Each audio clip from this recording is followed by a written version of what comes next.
students, welcome in your channel Physics with Suma Rathwar ma'am. Dear students, today we study the topic Wheatstone bridge. What is Wheatstone bridge? आप लोगों ने नाम तो सुन रखा होगा, ठीक है। इसको आज हम डिटेल में स्टडी करते हैं। ओके, व्हीटस्टोन ब्रिज एक प्रोफेसर थे व्हीटस्टोन, उन्होंने इसको जो है रेजिस्टेंस इस तरह का एक अरेंजमेंट था, इसको डिस्कवर किया था, इसलिए उन्हीं के नाम पे इसको कहते हैं व्हीटस्टोन ब्रिज। और कभी कभी बच्चे जो है खेल खेल में भी बोल देते हैं व्हीट मीन्स गेहूं, स्टोन मीन्स पत्थर, ब्रिज और गेहूं पत्थर को ऐसे बोल देते हैं। चलिए, क्या है व्हीटस्टोन ब्रिज? इसमें जो है आपको 5 रेजिस्टेंसेस या फिर 6 रेजिस्टेंसेस कभी किसी केस में हो सकते हैं, इनको एक स्पेशल अरेंजमेंट में लेते हैं। 4 रेजिस्टेंस हम लेंगे इन सीरीज में पैरेललोग्राम के शेप में। ओके, ये देखिए, ये एक रेजिस्टेंस हमने ले लिया, ठीक है। इसी से एक ये सीरीज में दूसरा रेजिस्टेंस, एक रेजिस्टेंस ये ले लिया आपने, और एक रेजिस्टेंस ये ले लिया। अभी तक आपने जो है सिंपल अरेंजमेंट जो है रेजिस्टेंसेस का, उसके क्वेश्चंस वगैरह सॉल्व किए होंगे। इसमें थोड़ा सा रेजिस्टेंस का टिपिकल अरेंजमेंट होता है। इनको एक ब्रिज के शेप में हमने 4 रेजिस्टेंसेस को लिया है पैरेललोग्राम के शेप में। पैरेललोग्राम के उसमें नाम दे देते हैं P, Q, R और S, ठीक है। तो ये पैरेललोग्राम है, उसकी एडजेसेंट जो है साइड से उसमें हमने रेजिस्टेंसेस लगा दिए हैं, ठीक। अब इसके जो डायगोनल है इसमें हम एक गैल्वेनोमीटर लगा देते हैं, इस तरह से गैल्वेनोमीटर लगा दिया, ठीक है। इसका भी कुछ रेजिस्टेंस होगा, ठीक है। तो 5th रेजिस्टेंस आपका इस तरह से हो गया, ठीक। और ये वाला डायगोनल है, इसमें हम एक बैटरी को कनेक्ट कर देते हैं। इस तरह से हमने एक इसमें बैटरी कनेक्ट कर दी विद द हेल्प ऑफ ए की। इसका EMF E है, ये विद द हेल्प ऑफ की एक इस डायगोनल में बैटरी कनेक्ट कर दी, ठीक है। तो इसमें क्या होता है, अभी जैसे 5 रेजिस्टेंसेस हैं इसमें, ठीक। अब ये ना ही सीरीज में है और ना ही पैरेलल में है। अभी तक आपने क्या किया था, रेजिस्टेंस अगर सीरीज में है तो उनको सिंपली ऐड कर दिया था, अगर पैरेलल में है तो उनका 1/, करके इस तरह से ऐड कर लिया था। अभी ठीक है बच्चों, जब बैटरी कनेक्ट की, ठीक है, तो बैटरी से करंट I फ्लो होने लगी। अब I करंट जो है क्या हुआ, A पॉइंट पे आई तो 2 हिस्सों में डिवाइड हो गई। इधर सपोज गई I1 और इधर गई I2 करंट, ठीक है। अब जब ये करंट आगे जा रही है तो यहाँ पे ये गैल्वेनोमीटर लगा है, इसका कुछ रेजिस्टेंस रहा होगा, ठीक है। तो यहाँ ये करंट जाके फिर अगेन 2 पार्ट्स में डिवाइड हो जा रही है। ये इधर IG सपोज जा रही है, तो इस वाले में कितनी जाएगी, I1 minus IG। Kirchhoff's first law जो है, एक जंक्शन पे जितनी भी करंट्स मिलती हैं उनका सम क्या होता है, एल्जेब्रिक सम 0 होता है। यानी I1 करंट आई तो IG इधर चलेगी, तो इधर इसमें कितनी जाएगी, I1 माइनस IG।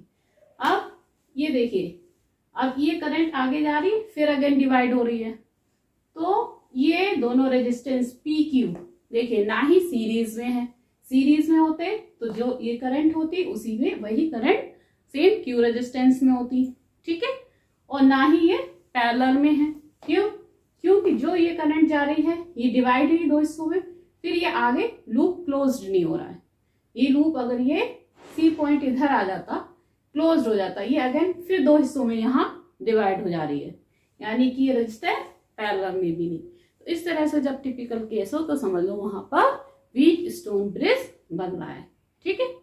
जो आपके न्यूमेरिकल्स होंगे उसमें रेजिस्टेंस जो है उनको आप देखोगे, वहां आपको समझ में नहीं आएगा कि ये ना ही सीरीज में आ रहे हैं ना ही पैरेलल में आ रहे हैं, तो समझ लो वहां पर व्हीटस्टोन ब्रिज के शेप में वो हैं। ठीक है। अब व्हीटस्टोन ब्रिज में क्या होता है, अगर जब ये बैलेंस्ड होता है दैट मीन्स गैल्वेनोमीटर में there is no current.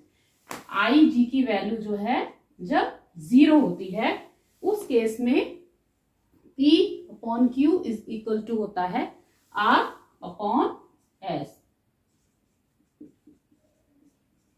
This is the principle of Wheatstone bridge in balanced bridge when there is no current in galvanometer। galvanometer में current कब flow नहीं होगी, when the potential of B and potential of D will be same। V is equal to B D, कोई potential difference नहीं होगा B और D के बीच में, उस केस में जो है इसमें कोई करंट फ्लो नहीं होगी। In that case IG is equal to 0 होगा। और balanced bridge IG is equal to 0 होगा, तब P upon Q is equal to होगा R अपॉन S।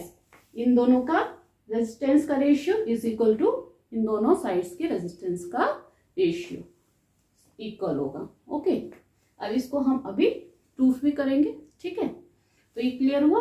अब जब ये करंट IG 0 हो जाएगी तो जो P रेजिस्टेंस में करंट होगी वही सेम करंट जो है Q रेजिस्टेंस में आ जाएगी। IG की वैल्यू क्या हो गई 0। When IG is equal to 0 तो I1 जो करंट P रेजिस्टेंस में है वही रेजिस्टेंस Q में I1 करंट आ जाएगी। ठीक, ऐसे ही जो I2 R रेजिस्टेंस में करंट है वो किस में जाएगी, S में जाएगी।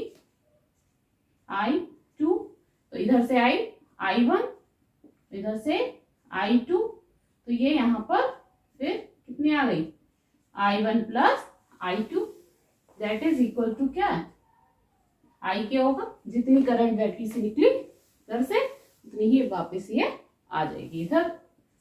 ठीक है, अब इसको हम प्रूफ करते हैं क्या, कि जब IG इज इक्वल टू 0 होता है उस केस में P upon Q is equal to R upon S होता है कि नहीं। तो व्हीटस्टोन जो साइंटिस्ट है उन्होंने यही बताया था कि हम रेजिस्टेंसेस को इस फॉर्म में लेंगे और इस तरह से समायोजित करेंगे इस की जो है इन दोनों का जो रेशियो हो रेजिस्टेंस का that will be equal to इन रेजिस्टेंसेस। ओके, चलिए प्रूफ करते हैं। Okay, proof when IG is equal to 0, इसको इधर इरेज कर देते हैं। When IG is equal to 0 for balanced bridge then, अब देखिए किरचॉफ का फर्स्ट लॉ तो यहां देखिए अप्लाई हो गया था। सेकंड लॉ जो है वो ध्यान है KVL KCL लग गया पहले में, अब KVL का यूज करते हैं। और अगर आपको किरचॉफ के लॉ जो है ध्यान नहीं हो तो इससे पहले की मेरी वीडियो देख लीजिएगा, Kirchhoff first law second law की मिल जाएगी आपको। ठीक है, तो जब IG इज इक्वल टू 0, अब देखिए इसमें दो क्लोज्ड मैश बन रहे हैं, एक आपका ये वाला और एक आपका ये वाला। ठीक है, इन दोनों में हम जो है KVL रूल अप्लाई करेंगे। तो ये देखिए I1 करंट आई और ये रेजिस्टेंस IP है, तो यहाँ पर वोल्टेज क्या हो जाएगा I1 P। अब इधर IG 0 है तो इधर इस साइड में जो है कोई मतलब नहीं। अब ये करंट आपकी कैसे आई, ये इस तरह से आई I2। अब ये देखिए करंट के अपोजिट डायरेक्शन में लेंगे तो हम साइन कैसे ले लेंगे, माइनस का ले लेंगे, माइनस I2 और रेजिस्टेंस कितना लगा हुआ है R इज इक्वल टू क्या हो जाएगा 0। ठीक, from KVL rule. Okay, next यहां ये और लिख दे, इन क्लोज्ड mesh कौन सा वाला है, A B D A, A B D, A B D A close mesh में, समझ में आया।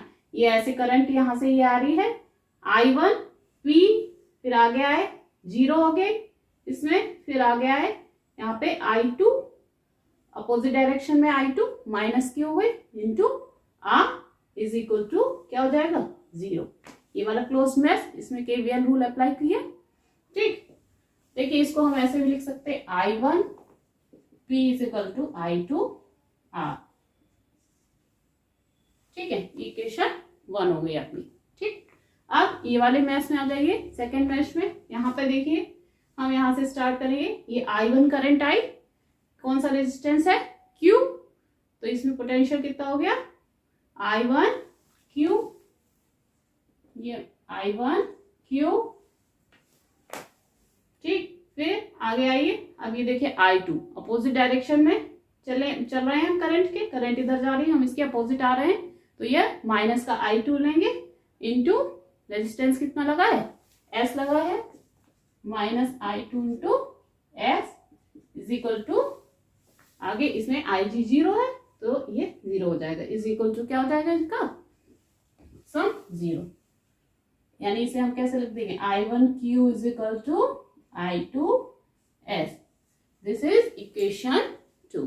तो when IG is equal to 0, तो दोनों मैथ्स में हमने केवीएल रूल लगाकर ये दो इक्वेशंस फाइंड आउट कर ली। बहुत ही सिंपल है और बहुत ही इंपॉर्टेंट टॉपिक है ये फिजिक्स का, जो है जो आपके न्यूमेरिकल्स होते हैं जो कॉम्पिटिटिव एग्जाम्स में आते हैं, तो उसमें व्हीटस्टोन ब्रिज का एग्जाम्पल, मतलब इसका न्यूमेरिकल जरूर पूछा जाता है और बोर्ड एग्जाम में तो आता ही आता है। ठीक है, अब देखिए डिवाइड कर दें, डिवाइडिंग इक्वेशन 1 बाई इक्वेशन 2, तो ये क्या हो जाएगा I1P upon I1Q is equal to I2R upon I2S।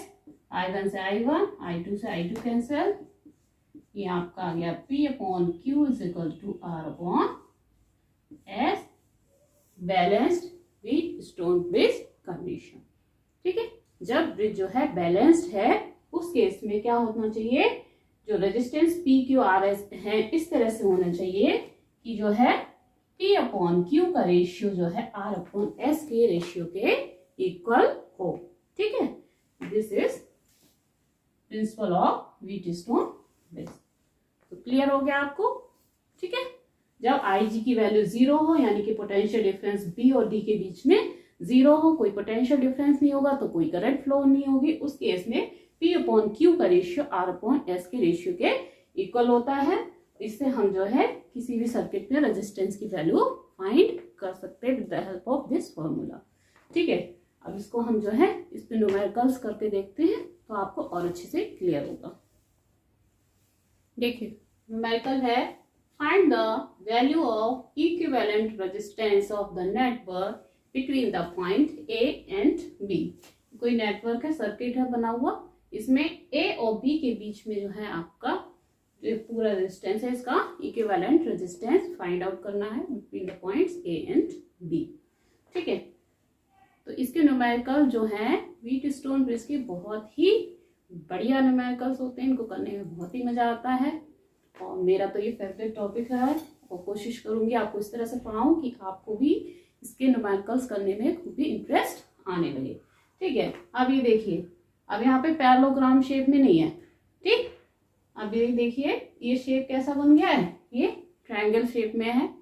ठीक, यहाँ पे पैरेललोग्राम में आपको पतंग बनी हुई है, तो ये जो है तुरंत पता लग जाएगा आपको यहाँ पे व्हीटस्टोन ब्रिज है, लेकिन जो है शेप्स को चेंज कर देते हैं जिससे बच्चे कंफ्यूज हो जाए कि यहाँ पर व्हीटस्टोन ब्रिज का प्रिंसिपल लगेगा कि नहीं। ठीक है, तो अब ये देखिए इसमें किस तरह से कर दिया है, ये ट्रायंगल ले लिया है, इसमें 3 रेजिस्टेंसेस लगा दिए हैं और 2 रेजिस्टेंसेस आपके देखिए ये एक ये लगा हुआ है, एक ये लगा हुआ है, 5 रेजिस्टेंस है।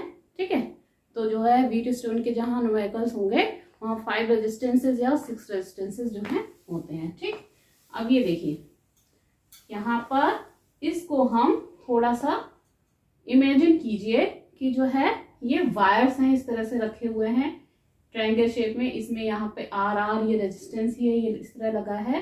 तो देखिए अगर आप इसको सपोज करिए यहाँ ए पॉइंट को उठाएं, ठीक, इसको बहुत ध्यान से देखिए, ए पॉइंट है, इसको आप उठाइए उठाइए उठाइए और इसको उठाकर इस तरफ को रख दीजिए, ठीक। ये ए पॉइंट को कहाँ कर दें, इधर। तो ए से ये दोनों जुड़े हुए हैं तार, ठीक, तो वो भी किधर आ जाएंगे, यहाँ पर आ जाएंगे ऐसे। ये डी पॉइंट कहाँ आ जाएगा, यहाँ आ जाएगा, और ए पॉइंट यहाँ आ जाएगा। ध्यान से देखिए, यहाँ से इसको यूं इस तरह से उठाइए और इसको यहाँ रख दीजिए, तो ये दोनों रेजिस्टेंस यहाँ आ जाएंगे, डी पॉइंट उठ के यहाँ आ जाएगा और ए पॉइंट यहाँ आ जाएगा, और बी को उठाकर इधर कर दीजिए, ठीक। तो देखिए कैसा शेप बन जाएगा, वही शेप बनता है कि नहीं, देखते हैं, ठीक है। ये आपका बाकी सब ऐसे ही रहने दें, ये रेजिस्टेंस सी और एफ ऐसे ही बना लिया हमने, सी और एफ। ये बी पॉइंट को इधर कर दिया है, बी पॉइंट आपका इधर से उठाकर इसको इधर रख दिया, बी, ये ऐसे ही रहने दिया, ठीक है।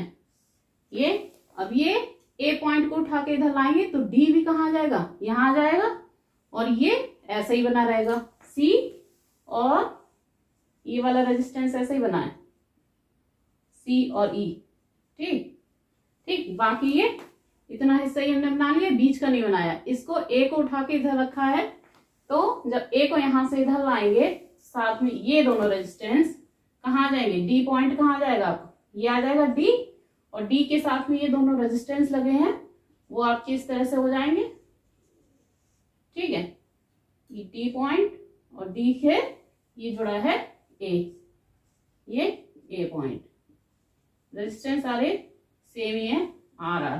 तो देखिए ये इस तरह से डायग्राम हो जाएगा, और ध्यान से देखिए अगर आप इसको धीरे धीरे उठाते हैं तो साथ में ये दोनों रेजिस्टेंस उठते आएंगे, और ये ऐसे करके इसको आप इधर रख देंगे तो ये रेजिस्टेंस उठ के इधर आ जाएंगे इस तरह से।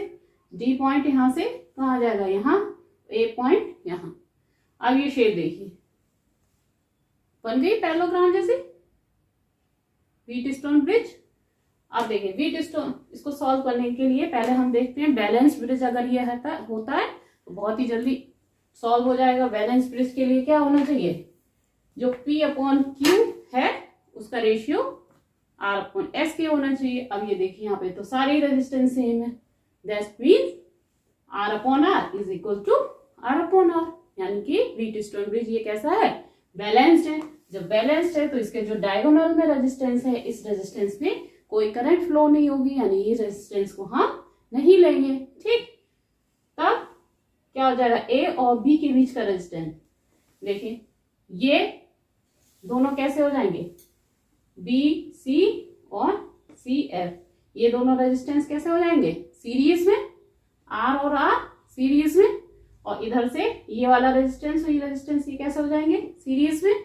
तो कितना हो जाएगा, आर और आर 2R सीरीज में सिंपली ऐड हो जाते हैं, 2R हो गया, इधर भी 2R हो गया।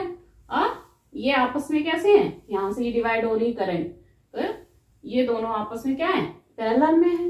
इसको हम और सिंपल सर्किट कैसे कर देंगे, इस तरह से, ये ए और ये आपका इस तरह से एक रेजिस्टेंस, ये दोनों आपस में कैसे हैं, सीरीज में, ठीक।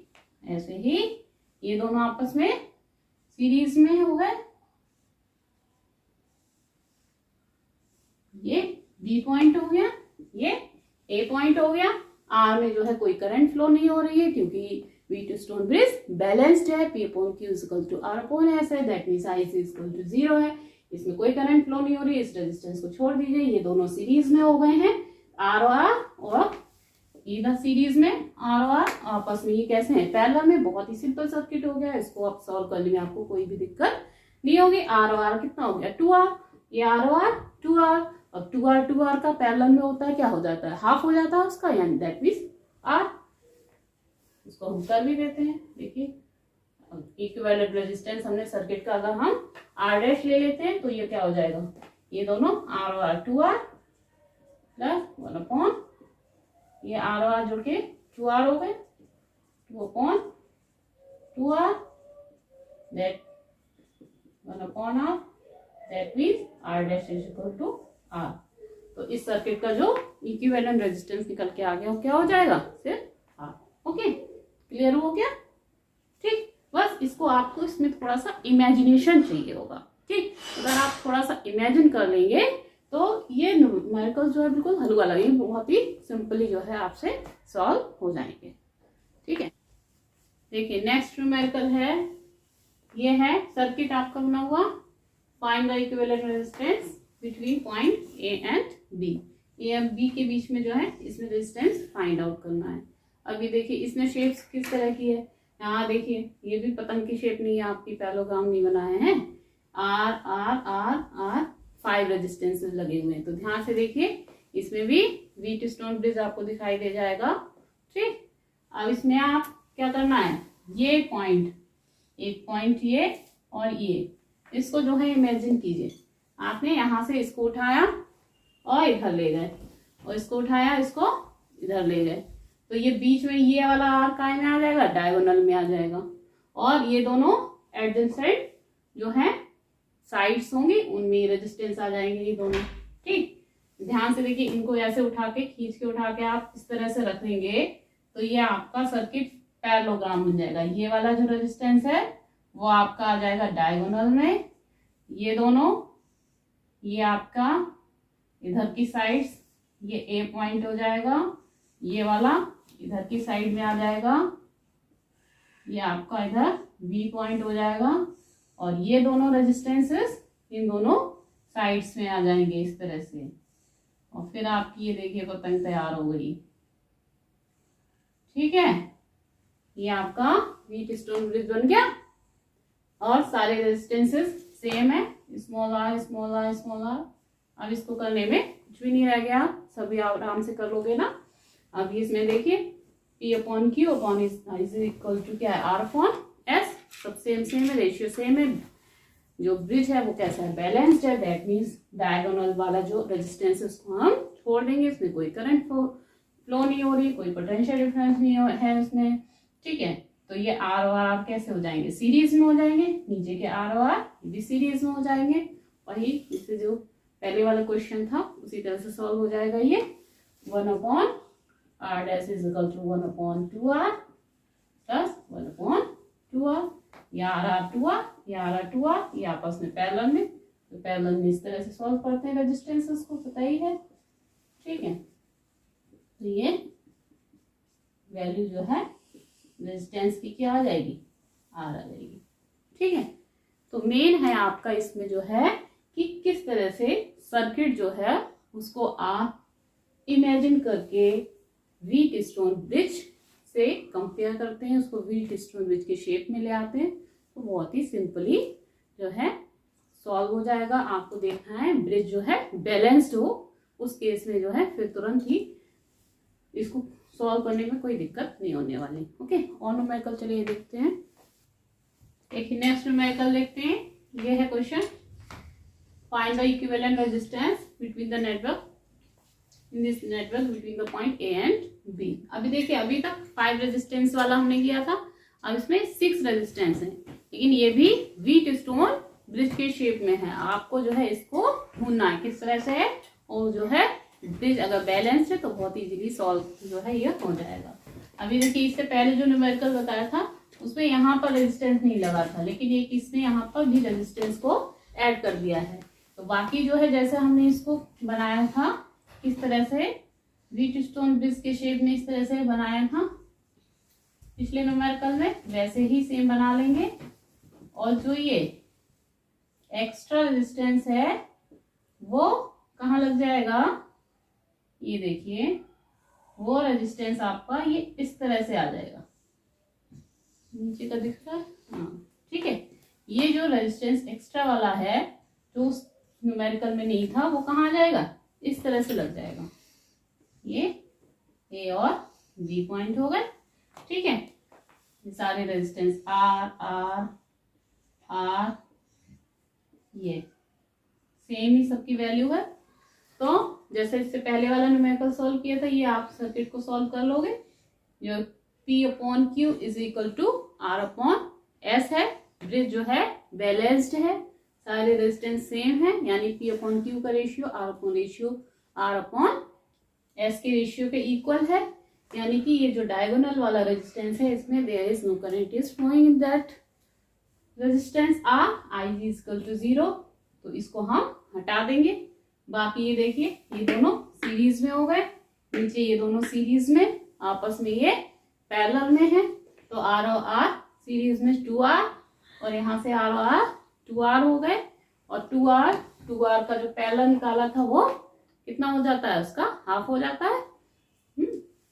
That means that is R।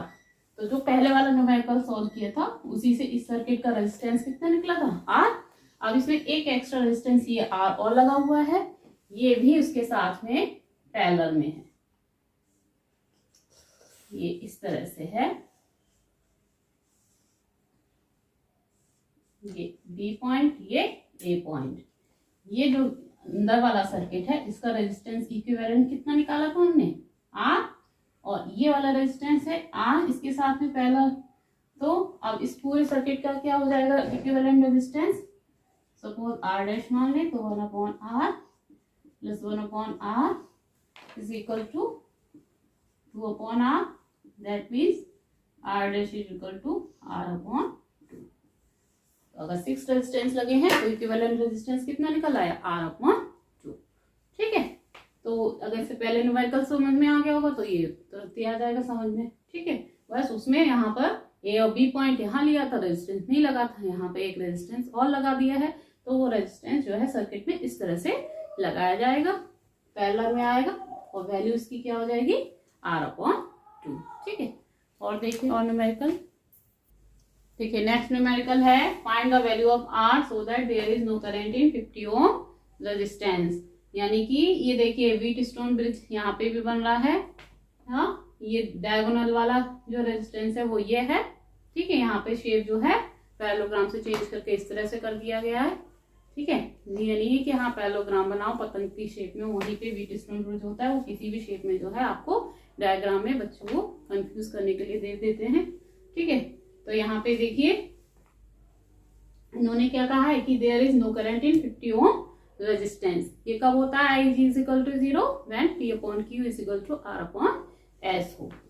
सो फिर सोल्यूशन कैसे हो जाएगा, व्हेन IG, यानी कि IG की जगह यहाँ उन्होंने क्या दिया है, current in 50 ohm resistance this is equal to 0 है, तब P अपॉन Q यानी कि 10 अपॉन 20 इज इक्वल टू क्या हो जाएगा, R अपॉन 40।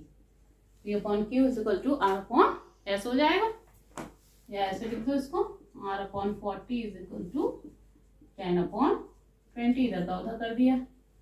ठीक है, 0 से 0 cancel, R is equal to क्या हो जाएगा, 40 into 1 upon 2 is equal to 20 ohm value. तो ये R की वैल्यू आप निकल आएगी 20 ओम। ये देखिए करंट हमेशा जब फ्लो होती है तो ये जो बड़ी वाली लाइन है इधर से लीजिए, ऐसे जाती है करंट की डायरेक्शन। ठीक है, पॉजिटिव टू नेगेटिव। ठीक है, तो रेजिस्टेंस R की वैल्यू निकल आई 20। यहाँ पे दिया हुआ है कि जो है इस रेजिस्टेंस में कोई करंट फ्लो नहीं हो रही है, तो ये व्हीटस्टोन ब्रिज की कंडीशन में फॉर्मूला लगा दिया, तो ये क्वेश्चन आपका सॉल्व हो गया। आई थिंक आप लोगों को जो है न्यूमेरिकल्स करने आ गए होंगे कि किस तरह से व्हीटस्टोन बेस्ड न्यूमेरिकल्स एग्जाम्स में पूछे जाते हैं। ठीक है, और आपको वीडियो अच्छी लगी हो तो इसको जो है लाइक कीजिएगा, कमेंट कीजिएगा, और चैनल सब्सक्राइब नहीं किया है तो इसको सब्सक्राइब कर लीजिएगा। Thank you.